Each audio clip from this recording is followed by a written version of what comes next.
నమస్కారం. ఈరోజు ఒక శుభ కార్యానికి శ్రీకారం చుడుతున్నాము. అదేంటంటే ఒక శుభ కావ్యమైన దైవ సంకల్పం. ఈరోజు మనం శ్రీకారం చుడుతున్నాము. కొప్పరపు సోదర కవులు ఆసు కవులుగా, అవధాన కవులుగా, ఆసువుగా వేల లక్షల పద్యాలు చెప్పారు. వాళ్ళు కూర్చొని ఎన్నో ప్రబంధాలు రాశారు, శతకాలు రాశారు, కావ్యాలు రాశారు. వాటిల్లో చాలా వరకు మనకు ప్రకృతి వైపరీత్యాలు కానీ, వాళ్ళు చిన్న వయసులో మరణించడం కానీ, వాళ్ళ సంతానం చిన్నపిల్లలు అయి ఉండటం కానీ, అనేక కారణాల వల్ల వాళ్ళ కొప్పరపు కవుల సాహిత్యం చాలా వరకు మనకు కనిపించకుండా పోయింది. దొరికిన అమూల్య రత్నాల్లో ఇదొక కావ్యం. దీని పేరు దైవ సంకల్పం.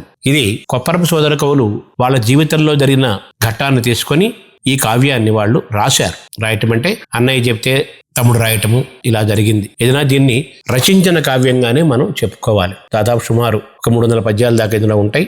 ఈ దైవ సంకల్పం కావ్యాన్ని సంపూర్ణంగా పరిచయం చేసే ఒక గొప్ప వాతావరణానికి, సారస్వతి యజ్ఞానికి ఈరోజు మనం శ్రీకారం చుట్టుకుంటున్నాము.